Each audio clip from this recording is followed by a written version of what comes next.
a lot of math, but also because I freaking do it all the time, yes? And so, of course, I'm going to know this shit because I do it every freaking day, yes? So I am not special because I know math. I just do it all the time. This kind of thing, do not feel bad ever that there's something you can't do. Just ask me. Not a big deal. I don't know how to freaking fix a carburetor, and some of you might.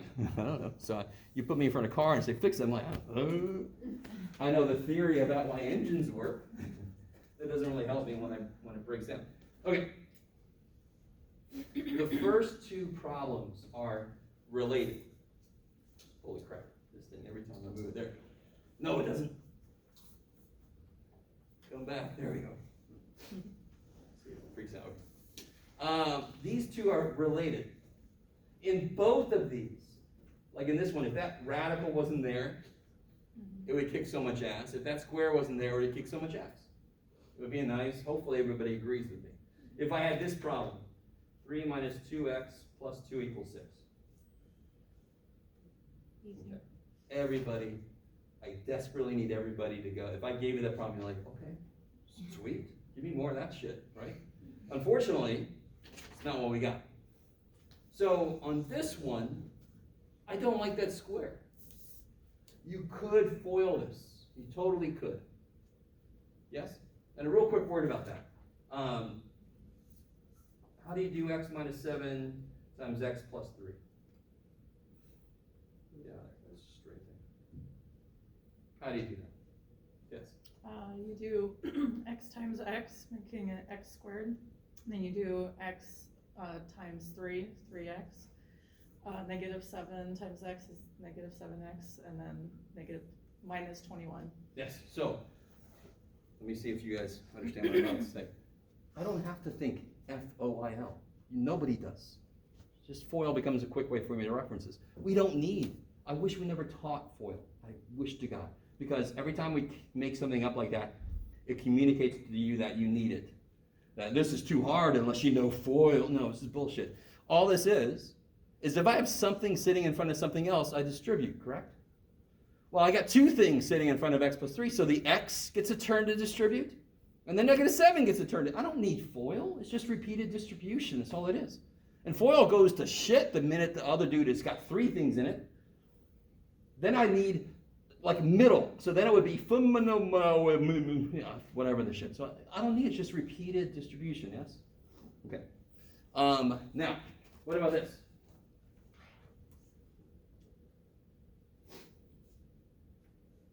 I'll tell you the wrong answer.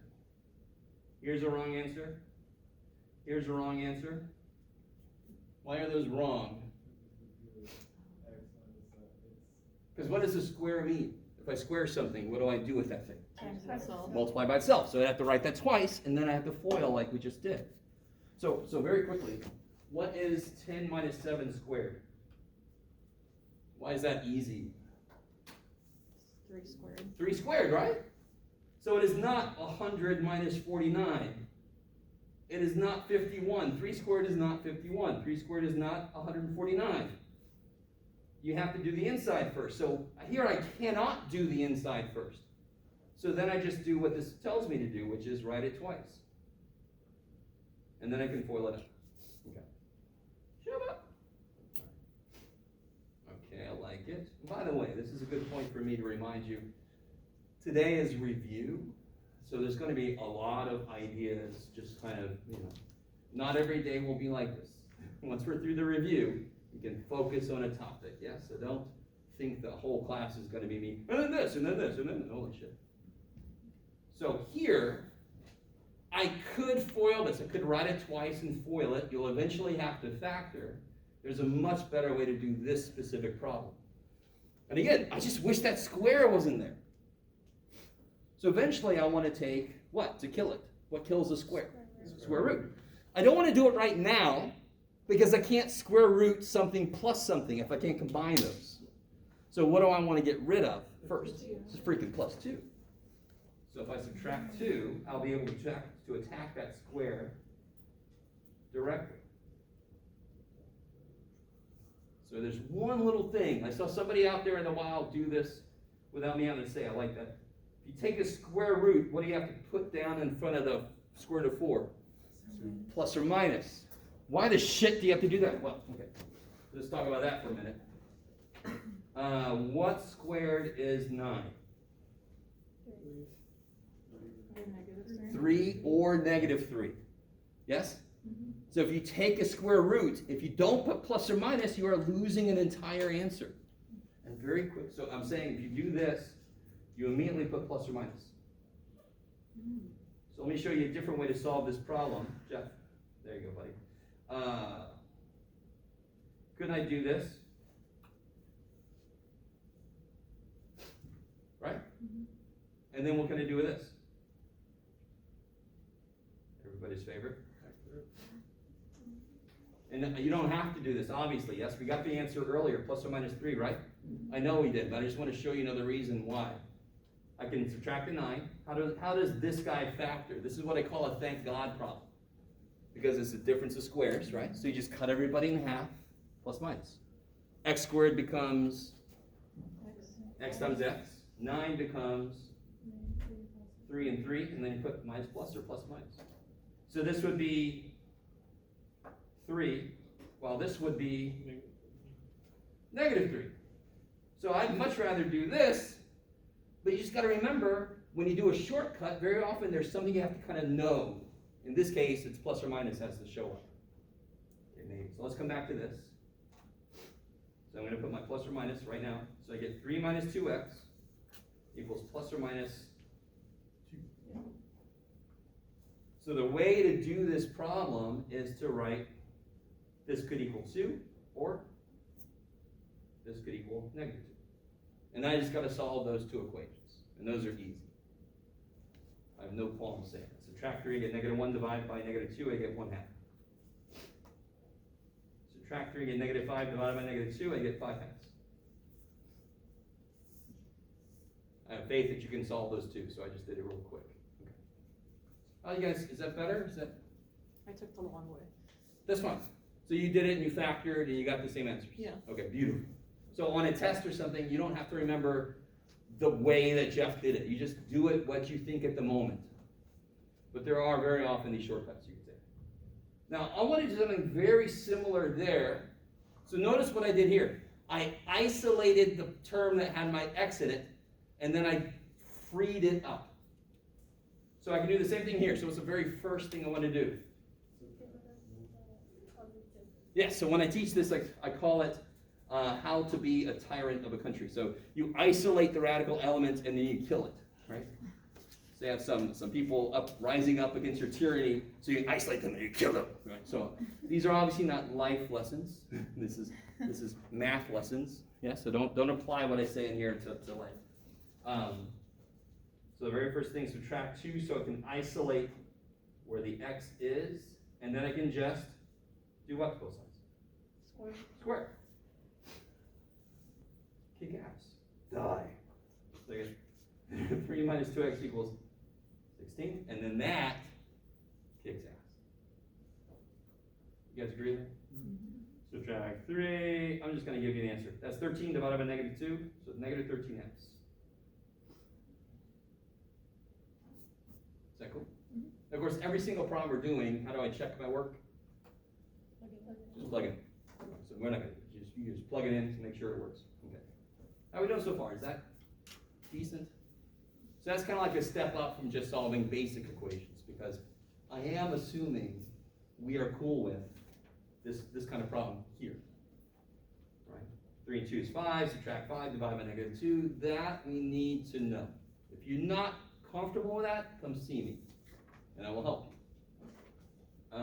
Okay, I did talk to one table about this, but what the hell are fractional powers? What the shit is a fractional power? So for example, what's the square root of 16? 4. Be careful, not plus or minus. Right? When you see a square root of 16, it's assuming it's the prime root, it's the principal root, it's the positive root. Okay. So this doesn't say what do you square to get 16. This says what is the square root of 16? That's positive 4. Why? Why is it 4? It's 4 times 4. Yes. So what does the square root do to a number? It cuts it in half multiplicatively. So to be honest, I wish we never invented radical notation. It's one of the dumbest inventions we ever made. It makes much more sense to say this. And why does it make more sense? What's a power mean? What is 3 to the third? How would you figure that out? 3 times 3 times 3. So doesn't a power mean do this multiplicatively? 3 3s multiplicatively. So 1/2 power means half of it multiplicatively, which is what the freaking square root means. You guys with me? So what do you think a 1/3 power would mean? If I had an 8 to the 1/3, what root would that be? Cube root. I like it. So what if I had 8? And what is the cube root of 8? Why? 2 times 2 times Because it takes 3 2's to make 8 when you multiply, right? So that's what this means. 3 what's multiplied to be 8? 3 2's multiplied to be 8. Bam! So what if I had this? Why? Okay, maybe you're thinking about it the way I'm about to show, which would really excite me because nobody else has ever thought about it this way. But let me show it the direct way. What's the bottom? We're on plants. Where are the roots? On the bottom. Any botanists out there that want to talk about, well, technically, Jeff, tubers are root. No, be quiet. Most plants, roots are on the bottom. So when I see a fractional power, the bottom is the root, the top is the power. Because I could write this real quick. I could write this like this. Because what do you do with powers like this? Uh-oh. Multiply them. So wouldn't this just become this again? And what's the 1/3? That's this. We already know that. And then there's a square on the outside. So the bottom is the root. The top is the power. What's the cube root of 8? 2. Squared. 4. Now, real quick, you are interesting.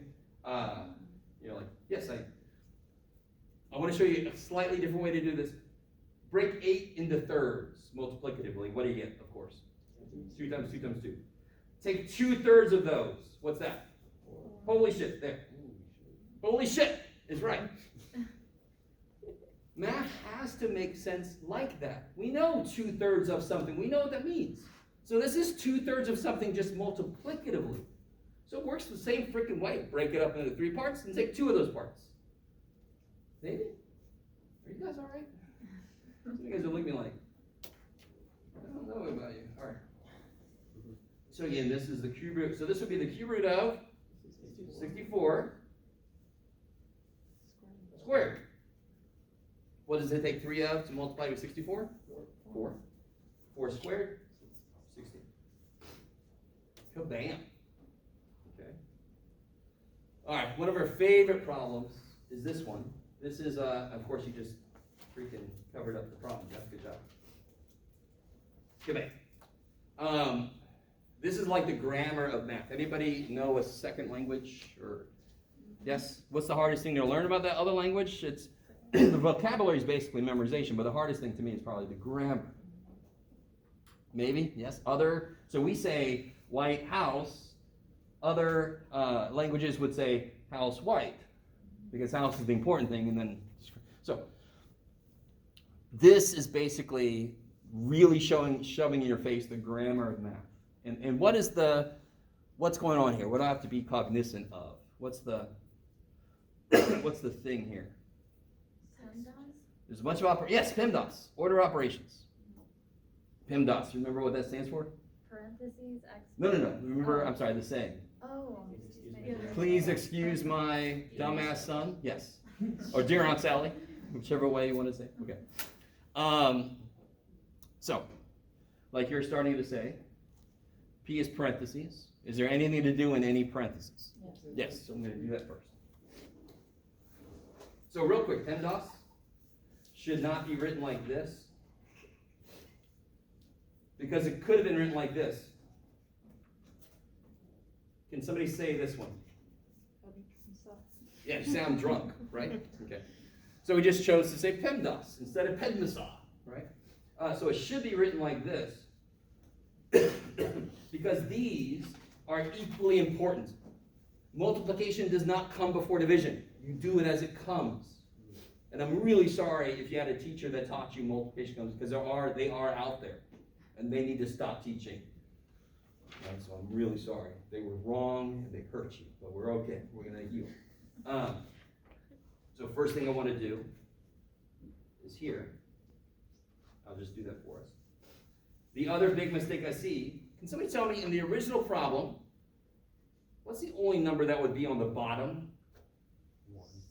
6. See, because it's divided by 6, yes? So if you make it then divided by 24, what the hell? How did you do that shit? The 4 is not on the bottom, is it? If I wanted to do this, it would be over 6 times 4. They would reduce at most. They don't become 24. Do you guys see that? So again, division is before multiplication in this, so it comes before multiplication in this problem. All right. Now, what do I do next? Exponents. 12 minus 4. So what I see is this. I'm going to make a mistake. Okay, don't even write this. I kind of stopped right before I made the mistake. So what was the mistake? Yeah.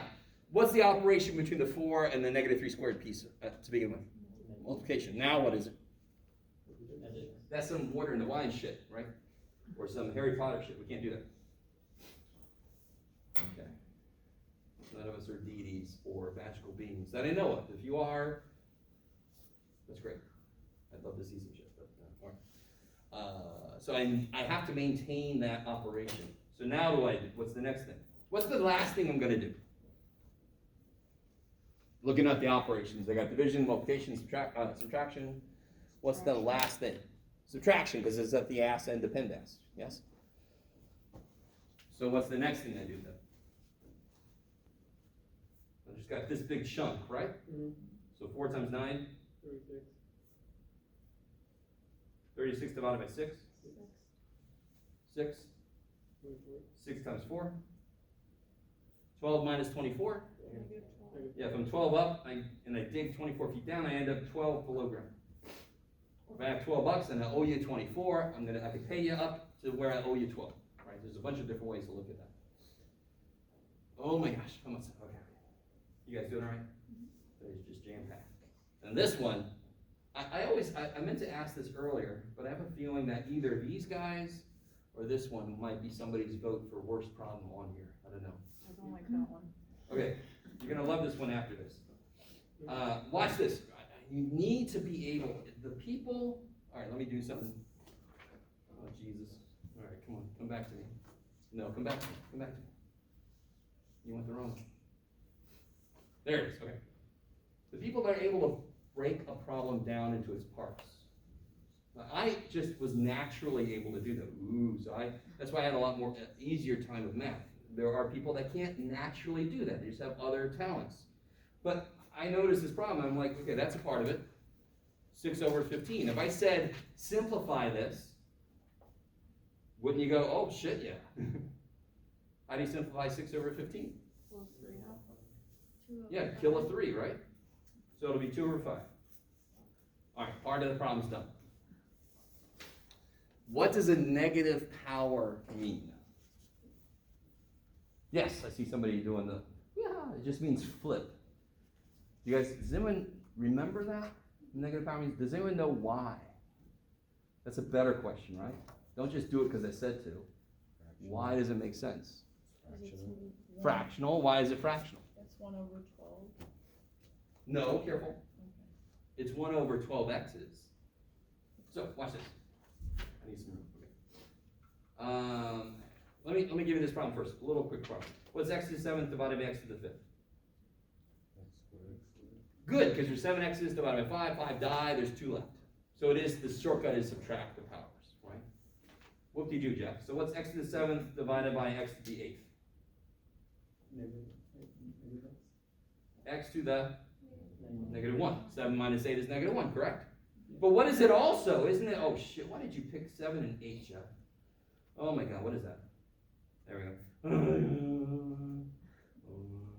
my god, Jeff, why did you do that? So if I look at it like 7x's and 8x's, how many cancel? 7. And how many's left? 1. Where? There you go. So negative exponents just mean flip. That's all I mean. So tell me, how many x's are on the bottom of this problem? 3. How many x's are flipping to the other side? How many will you end up with on the bottom then? That's it. Right? What wants to flip? Tell me how many things want to flip in this problem.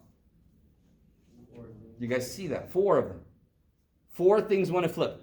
The x12, the z5, the y8, and the z4. They all want to flip. So the first thing I'm going to do is freaking do what they want. So what did we just say? I really want you guys to see how this works. 12x is coming down. There's 3 there already, so I got 15. What do you do? What about the y's? Yeah, 8's going to flip up. So how many do I have on the top now? 11. Now both the z's flip. So let's flip them both so then we can look at it. So the 4 z's go up here. Is that cool? These 4 go up, and these 5 go down. Exactly. So 2y11, 5x15. So see how 4 z's will cancel? Jeff, zoom out a bit, buddy. And then refocus. Okay. See how 4 z's cancel? There'll be 1 left on the bottom. Okay. All right. That might have been just a little quick, but hopefully that makes a little more sense. Yes? Why is y on top again? All right, tell me, which y's want to flip? Where'd it go? Here it is. Which y's want to flip? Which things are to a negative power? On the bottom? Yeah, the 8 that are on the bottom want to flip to the top. There's 3 on the top already. There's 8 more coming, and that's why there's 11 on top. So negative power, if something's to a negative power on the top, it wants to go on the bottom. If something's on a negative power on the bottom, it wants to go to the top. So those 8 y's just want to come up. Yeah. Okay. Thank you. Now here's another way. What do I do with powers when I'm dividing things? What did we just say a minute ago? x7 over x to the 5th, you just subtract them. What is 3 minus negative 8?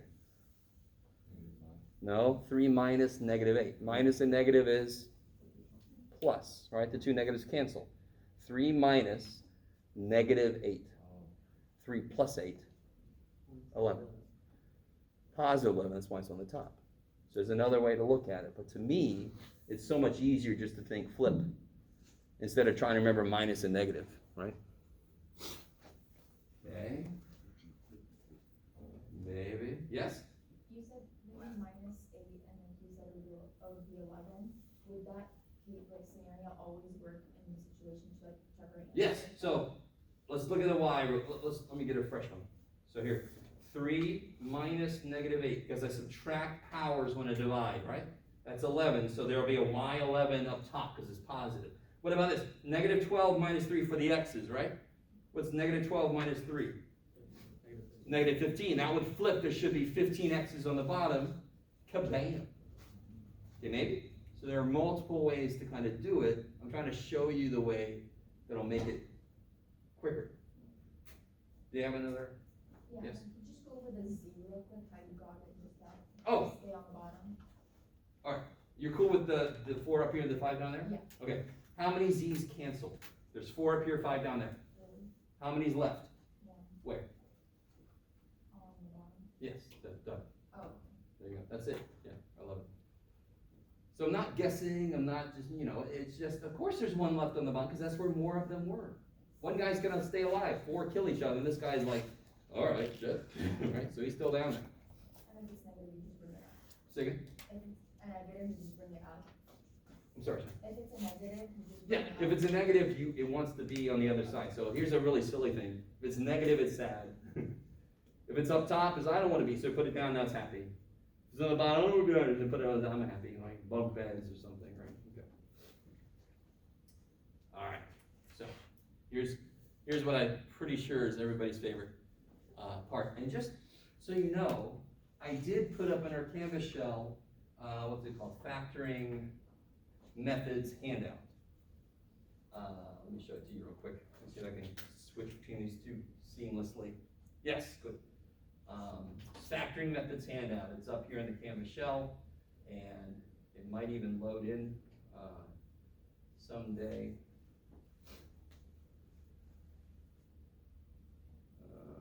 There, okay. So the very top is a quick reference.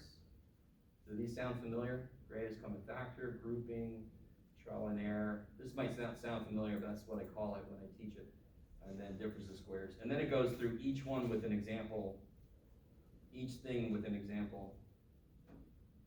Right? And then there's a whole, if you want to try these out, I can tell you how they did. But if a lot of us have trouble with fractions, we might do this together, but we'll see. So if that's there, if you want to, look at it. Coming back here, bam. Okay, I love this shit. That's awesome. Sorry, I'm getting to really like this room. This one, okay. Sometimes you call it the AC method. Some people call it the master product method. A lot of people do this weird thing, the big X, which I never really understand, but if it helps you, great. Because it doesn't change the work to put the big frickin' X. Does anyone remember what the first step is in this kind of problem? No. No, the final possibility. Because the 4 is out front, yes? Right. So what's the first step? You 4 multiply times negative 10. AC. Negative 4. And any factors of that add to being negative 3. Negative 8 and 5. Yes. Yes, 11. So negative 8 and 5. This is why I don't understand the X, but if it helps you, the X did nothing for me. I just figured the numbers out. But if you like it, great, do it. Now, this is where some of us might differ. You are not allowed to just divide these by 4 and then make something happen unless you can explain to me why it works. So some teachers teach this thing called bottoms-up method or whatever the shit. No, it's magic. If you can explain to me why it works, if you're not sure what I'm talking about, great. Leave it that way. But if you know what I'm talking about, the bottoms-up method, if you can explain to me why it works, I'll let you do it. If you can't, all right. So how do I do the next step then? Yes? You have to divide them both by 4. That's exactly what I just said. I'm not going to let you do because I'm evil. I'm so evil. And again, if you can explain to me why that works, I'll let you do it all day. If you can't, then why would I let you use it? Yeah.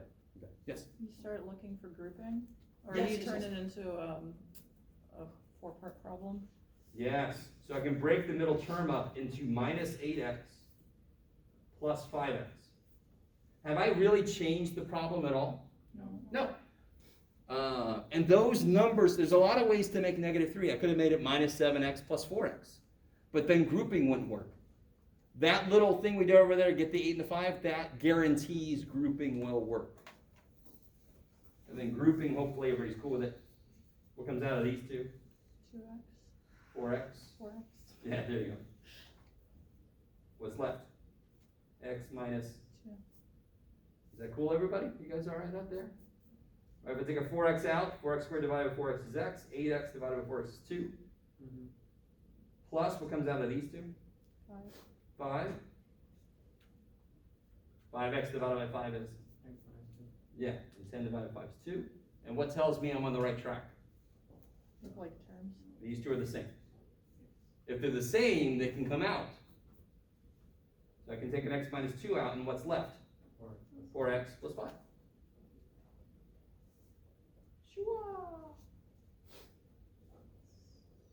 I like it. So yes, I know the other method will get you there. That is never what's important. What's important is you understand what you're doing. That's what's important. I like it. Kick ass. Okay. And I might as well say this real quick. God, I'm leaving myself. Well, it's okay. Today was just review, so I wasn't going to do too much else. Let me tell you something kind of silly, right? Let's say you're taking a driving class. Taking a driving class, right? And your final exam is to drive to the mall or something, right? And you have to call them when you get there, right? So then you go, okay, so you walk to the mall. You guys with me? You walk to the mall, and you get there and you call, I'm at the mall. And the guy's, car's here, wait, what the shit? You're like, I walked here, I'm here. So what you wanted me to do is get to the mall, right? Should that person pass the driving class? No. So pre-calculus is basically an algebra. It's also called college algebra, right? So for example, we're gonna do word problems. People get upset, they're like, I got the right answer, 7 bananas. I'm like, but you didn't do algebra to get it, you guessed it. It's the same way as the person walking instead of driving in a driving class, yes? This is fundamentally an algebra class. So the reason I'm bringing this up now is I need you to work stuff out. not get them from something else, especially when you don't understand that something else. Or like when we do word problems. You gotta show me some algebra. Even if you can kind of get the answer, great. You'll be able to check it easy when you get it through algebra. Okay, maybe. Okay. This guy we talked about a little bit already. There's only 2 terms. So what is it? What form is it in? There's 2 terms. It's a difference, right? It's a minus in the middle. And everything can be cut in half. You guys agree with me? So this is a thank God problem. Or a thank your favorite deity. Flying spaghetti monster, the god of coffee, whatever your favorite deity is. You give thanks because this is easy as shit. You just have to cut everything in half, plus minus. Right? So yeah, if you can identify it. So 4x squared, if I cut it in half, what do I get? 2x. Plus minus. 9a4, cut it in half. 3a squared. Done. I get my 4x squared, I get my minus 9a4, and then the middle terms cancel, because they're the exact same thing, different signs. Yes? Yes? Maybe? Okay. Everybody's favorite factoring, I think, is cubes. And of course, I might be being a little facetious there. Has anybody ever seen the movie Pulp Fiction?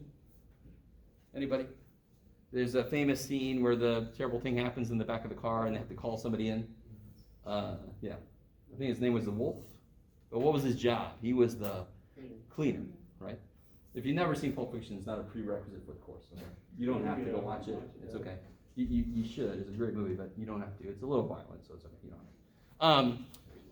Somehow it's going to play into this. Now, listen. We just did a problem where everything you can cut in half. What can you do with this one? You can cut everything in thirds. So then part of your brain might say, well, then couldn't I just do x plus 2, x plus 2, x plus 2? And you can't, of course, because if you multiply it out, you get a bunch of middle terms, and there's no middle terms here, yes? So it's not going to work like that. So what we can do instead, when I see a cubes, I'm going to put a little dude and a big dude. Because I'm going to break it up 1s and 2s, right? So I have 3 x's. So in the little dude, I'll put 1x because it's a little dude, right? And the big dude, then I have to put the other 2 x's. Cool? Then I'll put a plus. And what about the 8? Break it up into 3 parts. 2, 2, 2. So in the little dude, I'll put 1, 2. In the big dude, I'll put 2 squared. I'll put the other 2 2's. So far, so good, right? And you might say, why is there extra room, Joe? We got it. We got it. But why do we not got it? Because I get a 2x squared here, and I get a 4x there. Are they supposed to be there? So this can't be the answer, right? You guys with me? Because whatever I write down has to become what I started with. So here's what you do. Here's the cleaner dude. Isn't there shit I don't want? So I get my x cubed, I get my plus 8. Yes, x cubed plus 8. But then I also get 2x squared, and I also get 4x. I got this other shit I don't want. So to call up the cleaner dude, right? What he's going to do is this. I want stuff to cancel. So it's got to be the opposite sign of this, minus. And then what works is this times this. Let's see what that does for us. Don't I get a 2 times negative 2x is minus 4x? Clean. And then don't I get an x times negative 2x is negative 2x squared? Clean. So this is the answer here. Oh my God, it looks like a football play. You go here, you go here. Like, okay. So that's cubes. All right, I like it. So, okay, I got a little bit of time. Obviously, if there are any troubles with anything we just did, see me, get some help. I want to show you one more thing on there. So there's the factoring sheet, right? So you can go get that if you want. There's also a TI calculator. Whenever we start hitting sections that require to use a calculator, we'll kind of discuss how to use it. Oh shit, that's the wrong one. Damn it, Jeff. Well, this is sort of useful. I have another one that's better. I'll put it up there. Ask Jeff. All right. And then there's a quadratic equations sheet. No. How to solve quadratic equations, completing the square. And then there's like factoring. This is what we did earlier, right? See that? But it also has, what's this? What's the little I do? Can you guys see that? Oh yeah. I got a coolest video I'm going to show you later about imaginary numbers and how that's a horrible name. They do exist. They exist. When negative numbers were first thought of, they're like, what would negative 3 apples be? Get out of here. They're like, that's imaginary shit. And we all now know negative numbers are real because, look at a bank account sometimes. Right? Me as a student, I led a very plastic life, so I had some negative stuff happening. But so when they were first introduced, people said those are not real. Get out of here with that shit. But now, of course, we know. And then when imaginary numbers were introduced, that name sort of stuck. So we'll talk about imaginary numbers later. Okay, so that's up here also on Canvas if you want to get. There's quadratic formula, everybody's favorite. If you want to review that. Now, I want to look at the book real quick. And, I had it right here, Jeff. I'm sorry. Go on. And the homework sheet. Just want to show you how this works. So look at this first thing, Chapter 1 Review, page 79. So if I go to page, there it is. Exercises. Holy shit, go away. Here they are. So that's if you're viewing it online, if you have the hard copy or you have the PDF, you go to page 79. So this is the first thing you have to do is this review. Now look here real quick, I forgot to say this earlier. This is even, correct? So 2, 4, 6, 8. Would you appreciate it? Yeah. Here, E30 means every third one. Meaning 9, 12, 15, 18, 21, yes. If you get off track, you don't have to redo the homework, but try to stay on track, right? So what do you think? Let me see, do I have this in here? Do I have another? Yeah. What do you think this means? Holy shit, every fifth one. Not every fifth odd. I sometimes get people. And then the homework is quick if you do every fifth odd. But every fifth one, 5, 10, 15, 20, 25, 30. Okay. Okay. So this, the very first chapter in this, actually the first 2 to be honest, are reviews. They go over real numbers, really basic stuff like what's 2 minus 5, that kind of thing. Exponents and signs of notation, rules of exponents, radicals and rational exponents. Rational exponents, what's the word rational mean? Not in psychology, but in mathematics. Rational, what's a rational number? The root of rational is ratio. So it's a fractional number, yeah. So rational exponents are fractional exponents, and we're cool with those now, right? 2/3 power means cube root and square, yes? So there's a whole section devoted to that. There's polynomials, foiling, all that kind of stuff. And then there's factoring. There's a whole section on factoring, and there's a whole section on rational expressions, which is just expressions with fractional parts to it. Okay. So the very first assignment, I didn't do every section. I just did from the review, because this should be a review. And I believe the second chapter, yeah, I did the same thing. So chapter 2 is just going to be the review part. And chapter 2 is all about solving equations and inequalities. I think so. The first 2 chapters, there was another book I could have picked that didn't have as much prerequisite review. That's why I picked this one. So then I make kind of do the review. If you have any issues on any problem in the review, you can go back to the specific section, kind of look through it. Obviously, you can come see me, go to tutoring. Holy shit, there's so many things you have access to. So, and they're all free. Yeah. Right, so you should take advantage. So what we're gonna do tomorrow is I desperately want everybody, if you have time, to do what you can from chapter 1 review, right? And just come ready with questions. I understand some of us, because this was me, your weekends are when you have time to do homework, or Thursdays are when you have time to do homework, whatever, right? But if you can, come with questions tomorrow.